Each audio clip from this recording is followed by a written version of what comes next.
eu e o Fernando Ganin,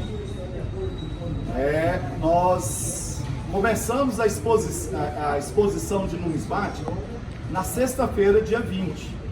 Essa exposição de numismática, ela é do dia 20/9 até o dia 20 de dezembro. São 3 meses que a gente vai fazer uma exposição aqui.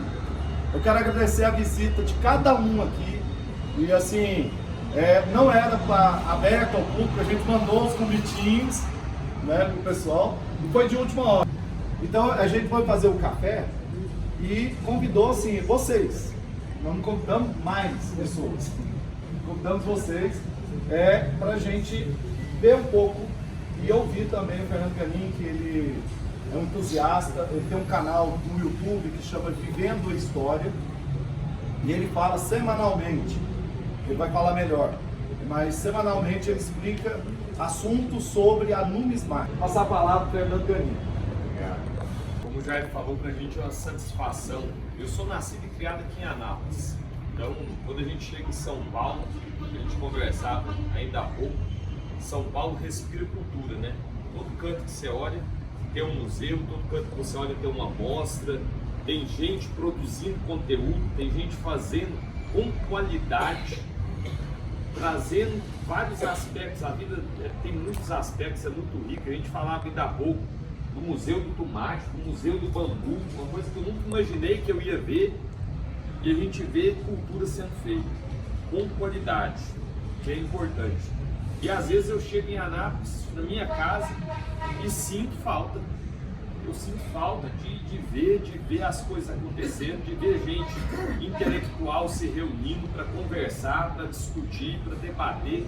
Parece que no tempo de hoje a gente perdeu um pouco com o celular, né, com essas mensagens do WhatsApp, parece que a gente perdeu um pouco a capacidade de raciocinar, de pensar, de criar um senso crítico diante das situações do dia a dia. E quando eu vejo gente do conhecimento como eu sei que tem aqui, vir falar para vocês é uma situação muito difícil, muito complicado. Falar de história para quem dá aula, para professor de história, não é brincadeira. Mas a nossa intenção aqui hoje é justamente expor o traço, expor o rumo, expor o fundamento do trabalho que a gente tem construído ao longo desses anos. Eu comecei a ser numismata um dia que meu pai, na verdade eu comecei a ser, o senhor falou que não se atrevia a ser colecionador, né? E meu pai, ali sentado com a gente, era um ajuntador. Meu pai saía trabalhando aqui pela cidade, ele passava, por onde ele passava, ele chegava e falava: ô moço, antigamente tinha muito dessas mesas com vidro em cima, né?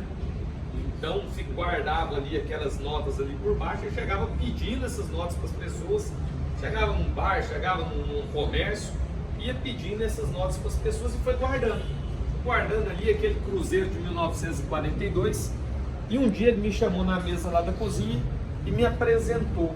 Quando eu olhei aquilo, estava tudo desorganizado, mas bem guardado. Eu olhei e falei: gente, isso aqui tem uma lógica. Se eu colocar aqui, eu consigo colocar de 1, a de 2, a de 5, a de 10. E a partir daí eu comecei a colocar aquilo num álbum, eu comecei a organizar aquela coleção, e aí nós pulamos do nível de ajuntadores para o nível de colecionadores. E aí quando você está colecionando, é aquele bichinho, né? Você tem lá de 1, a de 2, a de 5, a de 20, mas faltou de 10. Aí você já começa a ficar inquieto para correr atrás da de 10, você quer ter a de 10, você quer completar. Aí você sente que você virou a chave do ajuntador para o colecionador. De repente a coleção já estava grande, de repente já tinha bastante coisa. Eu particularmente gosto muito de cédulas, mais do que de moedas inclusive. E a coleção já vinha chegando de um tamanho grande, quando eu comecei a perceber que existiam variações nessas peças. Quando eu comecei a perceber que existiam chancelas, assinaturas diferentes naquelas cédulas. E eu comecei a estudar o que era chancela. Eu comecei a perguntar por que algumas vinham autografadas, por que umas eram produzidas nos Estados Unidos, outras na Inglaterra, quando isso começou a ser produzido no Brasil. E aí o bichinho vai entrando dentro da maçã, quando você vê, já saiu do outro lado.